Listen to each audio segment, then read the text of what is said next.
Assalamualaikum warahmatullahi wabarakatuh. Perkenalkan, kami dari kelompok 7 akan menjelaskan mengenai hasil dari review artikel kami yang berjudul Governmental Governance of Host Countries and Cross-Border Merger and Acquisition Performance: Evidence from Listed Enterprise in China. Berikut nama-nama dari anggota kelompok kami. Yang pertama ada Novia NPM 171, Rovinda NPM 179, Kartina Mulyasari NPM 180, Widiana NPM 198, dan Apri NPM 201. Saya Muhammad Apriyadi Rahman Putra NPM 190, 130, 10, 201. Di sini saya akan menjelaskan mengenai abstrak yang terdapat pada jurnal yang kami review. Abstrak pada jurnal ini menjelaskan mengenai apa yang akan diteliti, yaitu kasus merger dan akuisisi lintas batas dari perusahaan yang terdaftar di Cina dari 2007 hingga 2018 sebagai sampel penelitian untuk menguji secara empiris dampak kapasitas tata kelola negara pada kinerja M dan A lintas batas dari pengakuisisi.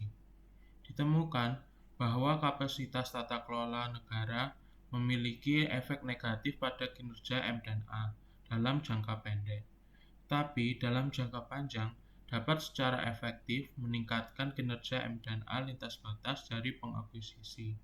Pada saat yang sama, hubungan antara kapasitas tata kelola pemerintah dari 6 dimensi yang berbeda dan kinerja M dan A jangka panjang, efektivitas pemerintah, kualitas peraturan, dan supremasi hukum memiliki efek promosi paling signifikan pada M dan A jangka panjang.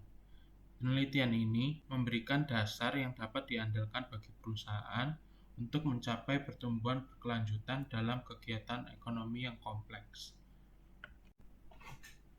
Selanjutnya saya akan menjelaskan mengenai pendahuluan. Pendahuluan yang terdapat pada jurnal ini menjelaskan mengenai perkembangan merger dan akuisisi yang ada di Cina. Pengaruh investasi asing Cina telah berkembang dengan pesat dan kontribusinya terhadap ekonomi dunia semakin menonjol. Merger dan akuisisi lintas batas merupakan salah satu cara penting bagi perusahaan Cina untuk berinvestasi di luar negeri, dengan memungkinkan perusahaan memperoleh sumber daya alam, menghindari hambatan perdagangan dengan cepat memasuki pasar negara lain, dan meningkatkan kontrol pasar dan daya saing internasional.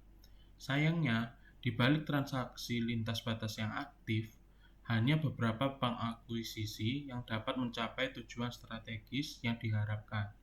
Hal ini menunjukkan bahwa M dan A lintas batas adalah aktivitas yang sangat beresiko. Oleh karena itu, lingkungan kelembagaan sangat mempengaruhi keberhasilan M dan A lintas batas. Kualitas pemerintahan merupakan faktor penting dalam menentukan masuknya modal asing. Sebagai bagian penting dari lingkungan kelembagaan negara, kapasitas tata kelola pemerintah akan sangat mempengaruhi lingkungan investasi pasar lokal, lingkungan hukum, dan hubungan luar negeri, dan juga memainkan peran kunci dalam pengambilan keputusan pra-merger dan akuisisi, penilaian selama transaksi merger dan akuisisi, serta integrasi pasca merger dan akuisisi. Berdasarkan hal yang sudah dijelaskan dalam pendahuluan jurnal ini, dari perspektif kapasitas tata kelola, peneliti memilih 460 transaksi M dan A lintas batas dari perusahaan yang terdaftar di Cina dari 2007 hingga 2018 untuk mengukur kapasitas tata kelola pemerintah dengan menggunakan indikator tata kelola dunia atau WGI dan menganalisis secara mendalam dampak komprehensif dari kapasitas tata kelola pemerintah terhadap kinerja M dan A lintas batas jangka pendek maupun jangka panjang. Selanjutnya saya akan menjelaskan mengenai peninjauan pustaka yang ada di jurnal ini. Yang pertama ada penelitian tentang kinerja M dan A lintas batas. Mengenai penelitian tentang kinerja M dan A, sebagian besar ahli telah menunjukkan bahwa M dan A dapat membawa pengembalian berlebih ke perusahaan target.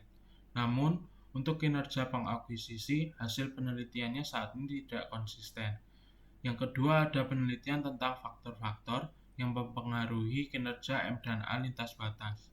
Penelitian para ahli mengenai ini dilakukan dari level transaksi, level korporasi, dan level makro. Yang ketiga, ada penelitian tentang lingkungan kelembagaan dan investasi asing langsung. Dampak lingkungan kelembagaan terhadap investasi luar negeri tidak seragam. Beberapa ahli percaya bahwa lingkungan kelembagaan yang baik dapat mempromosikan kegiatan produktif suatu negara dan mengurangi distorsi alokasi sumber daya dan konsumsi non-produktif. Yang terakhir, ada penelitian tentang lingkungan, kelembagaan, dan efek M dan A.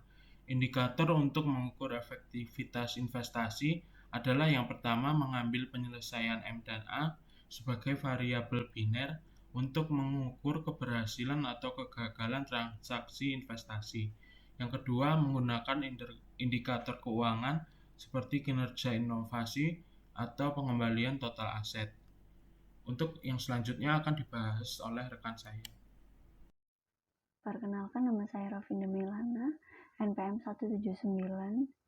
Di sini saya akan menjelaskan mengenai metodologi penelitian. Dalam penelitian ini terdapat dua hipotesis penelitian, yaitu 1. Kapasitas tata kelola pemerintahan dan kinerja M&A jangka pendek. Dengan menghasilkan hipotesis, kapasitas tata kelola pemerintah tuan rumah memiliki efek penghambatan pada kinerja M&A jangka pendek. Semakin buruk kapasitas tata kelola, semakin baik pula kinerja M&A dalam jangka pendek. 2. Kapasitas tata kelola pemerintahan dan kinerja M&A jangka panjang. Dengan menghasilkan hipotesis, kapasitas tata kelola pemerintah tuan rumah berpengaruh positif dalam jangka panjang kinerja M&A. Semakin baik kapasitas tata kelola, semakin baik pula kinerja M&A dalam jangka panjang. Kemudian desain penelitian. Yang pertama, pemilihan sampel. Dalam hal ini, peneliti memilih transaksi lintas batas M&A yang lengkap dari perusahaan yang terdaftar di Shanghai dan Shenzhen, China dari tahun 2007 sampai 2018. Lalu yang kedua, model empiris. Berdasarkan hipotesis untuk menguji hubungan antara kapasitas tata kelola pemerintah, negara tuan rumah, dan kinerja M&A, model empiris tertera sebagai berikut. Dan yang ketiga, variabel penelitian. Dalam penelitian ini terdapat 3 variabel. Variabel yang pertama yaitu variabel dependen. Untuk variabel ini terkait dengan kinerja M&A dalam jangka pendek dan jangka panjang dari pengakuisisi. Terdapat 2 jenis pengukuran kinerja M&A, yaitu metode penelitian akuntansi dan metode penelitian peristiwa. Kinerja M&A jangka pendek diukur dengan pengembalian kelebihan kumulatif. Hal ini mengacu pada modal pasar yang berisikan pengembalian harian tingkat saham individu dan tingkat pengembalian harian pasar. Kemudian untuk kinerja M&A jangka panjang dapat menggunakan pembelian dan menahan tingkat pengembalian abnormal untuk pengukuran dengan periode pengamatan 12 bulan sampai 24 bulan. Lalu variabel yang kedua yaitu variabel independen. Variabel ini berisikan kapasitas tata kelola dari pemerintah negara tuan rumah. Mengenai kapasitas tersebut, penelitian ini merujuk pada metode dan pemilihan WGI yang disusun oleh Bank Dunia untuk mengukurnya. Lalu variabel yang terakhir atau yang ketiga yaitu variabel kontrol. Variabel ini diambil dengan indikator yang dapat mencerminkan situasi negara tuan rumah, karakteristik pengakuisisi, dan hubungan antara negara tuan rumah dan negara asal sebagai variabel kontrol.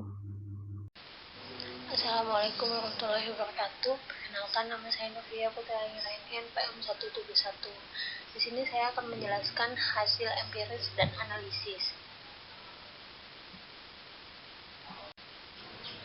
Selanjutnya, statistik deskriptif, di mana pada tabel ini dapat kita lihat bahwa nilai rata-rata kinerja merger dan akuisisi jangka pendek CAC min 3,3 dan CAC min 5,5 adalah positif. Dalam hal itu menunjukkan bahwa pasar optimis terhadap merger dan akuisisi lintas batas korporasi.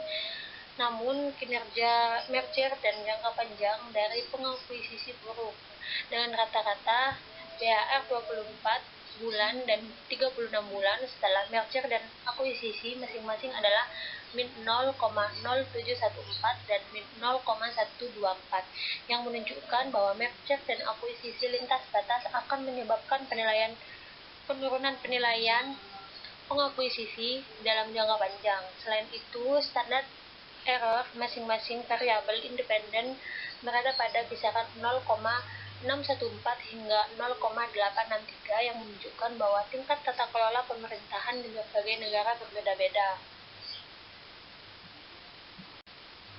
Selanjutnya, hasil dan analisis regresi empiris. Dapat kita lihat pada tabel ini, kapasitas tata kelola pemerintah dan kinerja merger dan akuisisi jangka pendek dan jangka panjang. Di antaranya pada kolom 1-2 dicantumkan sebagai dampak kapasitas tata kelola pemerintah terhadap kinerja merger dan akuisisi jangka pendek. Lalu pada kolom ketiga dan keempat dicantumkan sebagai dampak terhadap kinerja merger dan akuisisi jangka panjang. Nah, berdasarkan hasil empiris tersebut, maka dapat ditarik kesimpulan koefisien regresi kemampuan penyelenggaraan pemerintahan dan CARE min 3,3 dan CARE min 5,5 masing-masing negatif signifikan pada level 10% dan 5%. Artinya dalam jangka pendek, memilih negara tuan rumah dengan kapasitas tata kelola yang buruk untuk kegiatan merger dan akuisisi dapat mencapai pembalian berlebih dan memberikan dorongan jangka pendek untuk kinerja merger dan akuisisi. Untuk tujuan mencari sumber daya, banyak perusahaan Cina memilih negara dengan kapasitas tata kelola pemerintahan yang buruk untuk melaksanakan kegiatan merger dan akuisisi. Merger dan akuisisi ini semacam itu telah memungkinkan pihak pengakuisisi memperoleh sejumlah besar sumber daya yang langka dalam waktu singkat, sehingga mendorong pertumbuhan kinerja jangka pendek hingga pengakuisisi. Namun koefisien regresi kapabilitas tata kelola pemerintah dan BAR 24 dan 36 secara signifikan positif, yang menunjukkan bahwa tata kelola pemerintahan yang lemah dapat menghambat kinerja merger dan akuisisi dalam jangka panjang. Sebaliknya, jika kemampuan tata kelola pemerintahan yang kuat akan mendorong peningkatan kinerja komprehensif jangka panjang dari pengakuisisi. Jadi, semakin baik kemampuan tata kelola, maka semakin tinggi apresiasi nilai dari pengakuisisi dalam jangka panjang tersebut. Dan secara umum, tujuan keberadaan suatu perusahaan adalah untuk memperoleh nilai tambah yang berkelanjutan untuk memaksimalkan kepentingan pemegang saham. Nah, dalam proses merger dan akuisisi lintas batas, meskipun perusahaan yang mencari sumber daya untuk melakukannya di negara-negara kapasitas tata kelola pemerintahan yang buruk dapat memperoleh pengembalian berlebih jangka pendek. Efeknya tidak berkelanjutan. Namun dalam jangka panjang, merger dan akuisisi pada akhirnya akan mengakibatkan penurunan nilai perusahaan, yang mengakibatkan untuk mendapatkan pertumbuhan nilai jangka panjang yang stabil ketika mengatur di luar negeri. Merger dan akuisisi, pengakuisisi harus menghindari perilaku picik pergi ke negara-negara dengan kapasitas tata kelola yang rendah untuk mengejar keuntungan jangka pendek dan fokus pada dampak kapasitas tata kelola pemerintah pada kepentingan jangka panjang pengakuisisi.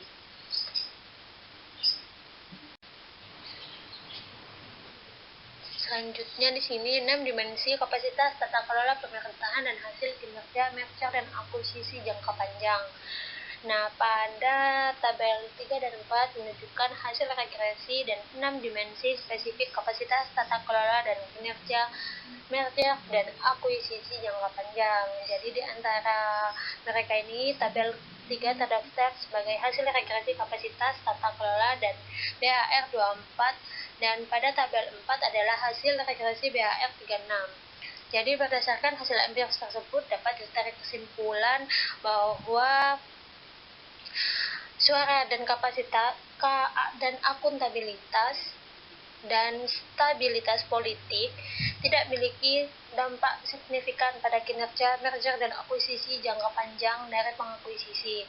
Perkembangan politik demokrasi di negara tuan rumah dan lingkungan bisnis yang stabil tidak dapat memberikan nilai tambah jangka panjang bagi pengakuisisi.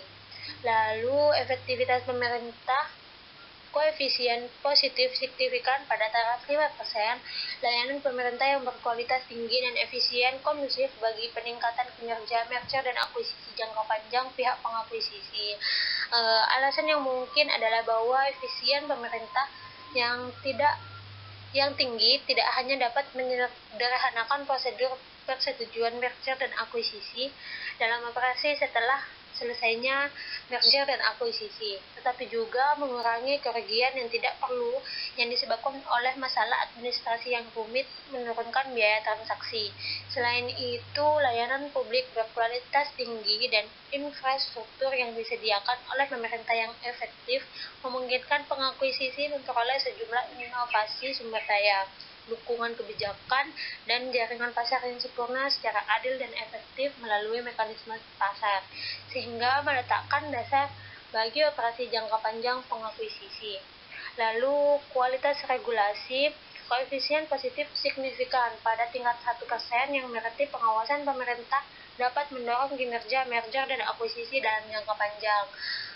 Alasannya bahwa sistem kontrol pemerintah yang baik dapat mendorong semua pihak untuk melakukan pengungkapan informasi yang lengkap dan benar untuk memastikan transparansi pasar, mengurangi asimetri informasi dengan pihak lawan, dan memberikan perlindungan yang baik untuk kepentingan jangka panjang pemegang saham. Lalu, aturan hukum dan pemberantasan korupsi memiliki dampak positif pada kinerja merger dan akuisisi jangka panjang pengakuisisi, dan keduanya signifikan pada tingkat 10%. Sistem aturan hukum yang baik dan tingkat pengendalian korupsi yang kuat bermanfaat untuk menstandarisasi perilaku perdagangan berbagai subjek di pasar dan mempromosikan perdagangan yang adil, sehingga meningkatkan efisiensi investasi dan kinerja pengakuisisi. Dan secara keseluruhan, efektivitas pemerintah, kualitas regulasi, supremasi hukum, dan pengendalian korupsi memiliki dampak positif yang signifikan terhadap kinerja merger dan akuisisi jangka panjang. Namun, dapat kita lihat dari tingkat pengaruhnya, koefisien regresi, efektivitas pemerintah, dan kualitas regulasi adalah yang terbesar secara absolut dan yang paling signifikan, sehingga sangat jelas sekali manajemen harus memberikan perhatian khusus pada efisiensi pemerintah negara tuan rumah dan kualitas regulasi, sehingga menerapkan merger dan akuisisi di luar negeri. Selanjutnya, uji ketahanan kapasitas tata kelola dan kinerja merger dan akuisisi jangka pendek dan jangka panjang. Di sini kita menggunakan KEF min 3,3 dan KEF min 5,5 sebagai kinerja merger dan akuisisi jangka pendek indikator pengukuran, dan menggunakan BAF 24 dan BAF 36 sebagai indikator pengukuran kinerja merger dan akuisisi jangka panjang. Hasil dari regresi KEF min 3,3 dan KEF min 5,5 dan kapasitas tata kelola pemerintah pada dasarnya sama. Begitu pula dengan BAF yang menunjukkan bahwa kesimpulan regresi empiris cukup kuat. Selain itu, kita juga mempertimbangkan metode penggantian indikator untuk uji ketahanan untuk kinerja merger dan akuisisi jangka pendek, di mana kita menggunakan KEF min 10,10 yang merupakan kelebihan pengembalian kumulatif 10 hari sebelum dan setelah tanggal pengungkapan merger dan akuisisi untuk menggantikan KEF yang asli, yaitu min 3,3 dan KEF min 5,5 untuk uji ketahanan. Untuk kinerja merger dan akuisisi jangka panjang, kami menggunakan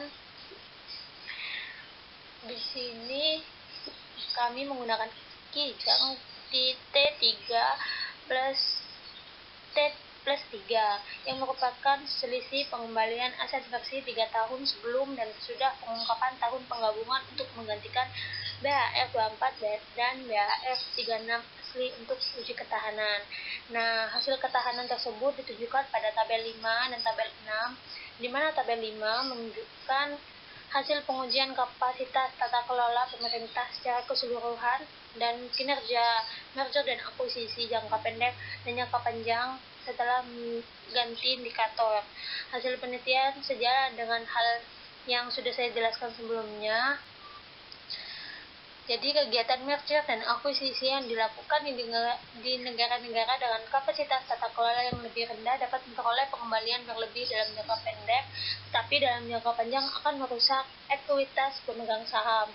Dan sebaliknya, jika merger dan akuisisi di negara-negara dengan kapasitas tata kelola pemerintahan yang kuat, dapat memungkinkan pengakuisisi memperoleh apresiasi nilai yang lebih tinggi dalam jangka panjang. Tabel 6 ini menunjukkan hasil uji ketahanan dari 6 dimensi kapasitas, tata kelola, dan kinerja merger dan akuisisi yang sudah saya jelaskan sebelumnya. Nah, dapat dilihat bahwa meskipun pengendalian korupsi tidak lagi kuat, efektivitas pemerintah, kualitas peraturan, dan supremasi hukum masih secara signifikan mendorong peningkatan kinerja merger dan akuisisi jangka panjang dari pengakuisisi. Jadi akibatnya untuk meningkatkan tingkat keberhasilan merger dan akuisisi lintas batas, perusahaan harus memperhatikan efisiensi, kontrol regulasi, dan supremasi hukum dari pemerintah negara tuan rumah ketika menggelar atau melakukan merger dan akuisisi di luar negeri. Baik, akan saya lanjutkan. Sebelumnya, perkenalkan nama saya Widiana Kurnia Permatasari, NPM 198. Di sini saya akan menjelaskan tentang kesimpulan. Berdasarkan artikel ini, sampel penelitian yang dipilih adalah merger dan akuisisi perusahaan yang terdaftar di Shanghai dan Shenzhen, Cina dari tahun 2007 hingga tahun 2018. Penelitian ini dilakukan untuk menguji hubungan antara kapasitas tata kelola pemerintah negara tuan rumah dan kinerja merger dan akuisisi dari perusahaan pengakuisisi. Setelah dilakukan penelitian, ditemukan bahwa kapasitas tata kelola pemerintah memiliki efek yang menghambat kinerja merger dan akuisisi lintas batas dalam jangka pendek. Akan tetapi, memiliki efek yang dapat meningkatkan kinerja dalam jangka waktu yang panjang. Ada perbedaan khusus untuk 6 dimensi kapasitas tata kelola dengan kinerja merger dan akuisisi jangka panjang. Dampak efektivitas pemerintah, kualitas peraturan, dan supremasi hukum adalah perbedaan yang paling signifikan. Dari kesimpulan yang telah dijelaskan, terdapat nilai referensi tertentu untuk kegiatan praktis perusahaan Cina.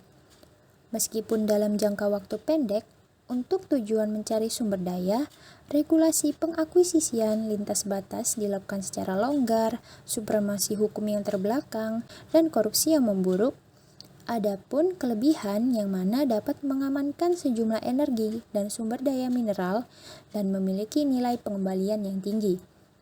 Sedangkan dalam jangka waktu panjang, jika saja kita mengabaikan dampak negatif dari lemahnya tata kelola, tentu akan meningkatkan risiko bagi perusahaan pengakuisisi dan mengakibatkan nilai perusahaan hilang. Sebaliknya, jika negara memiliki tata kelola yang kuat, maka perusahaan akan memperoleh nilai tambah yang tinggi dalam jangka waktu panjang. Sehingga dapat disimpulkan bahwa pihak pengakuisisi di sini harus lebih memperhatikan yang pertama, dampak jangka panjang dari kapasitas tata kelola ketika melakukan merger dan akuisisi di luar negeri untuk memperoleh pengembangan operasi bisnis yang berkelanjutan dan maksimalisasi nilai pemegang saham setelah merger dan akuisisi. Yang kedua, berpaku pada negara yang memiliki tata kelola yang kuat untuk membuat lintas keputusan transaksi merger dan akuisisi lintas batas. Dan yang terakhir, tidak lupa perusahaan pengakuisisi juga harus mempertimbangkan risiko jangka panjang dalam melakukan merger dan akuisisi. Selanjutnya, saya Kartina Mulyasari, NPM 180, akan mereview terkait kelebihan dan kelemahan penelitian. Yang pertama kita bahas adalah terkait kelebihan penelitian. Pada penelitian tersebut, memaparkan secara lengkap mulai dari latar belakang permasalahan mengapa perlu untuk mempelajari pengaruh kapasitas tata kelola pemerintahan negara tuan rumah pada kinerja M&A luar negeri, dari pengakuisisi hingga pengaruh tata kelola pemerintahan terhadap M&A dan disertai juga dengan contoh kasus. Kemudian, kelebihan yang kedua adalah menggunakan 450 sampel sehingga penelitian ini dianggap cukup mendekati keakuratan. Kemudian, dalam penelitian ini menjelaskan dengan rinci terkait variabel yang digunakan. Dan yang terakhir, pada penelitian ini terdapat banyak literatur atau referensi yang digunakan. Kemudian, review terkait kelemahan penelitian. Dalam penelitian tersebut ditemukan adanya dua kelemahan. Yang pertama, tiap paragraf ada yang menjorok ke dalam dan ada pula yang tidak menjorok ke dalam. Dan yang kedua, tidak adanya penjelasan terkait metode apa yang digunakan untuk pengumpulan sampelnya. Sekian review terkait jurnal yang telah kami sampaikan. Bila mana terdapat kekurangan, kami mohon maaf. Wassalamualaikum warahmatullahi wabarakatuh.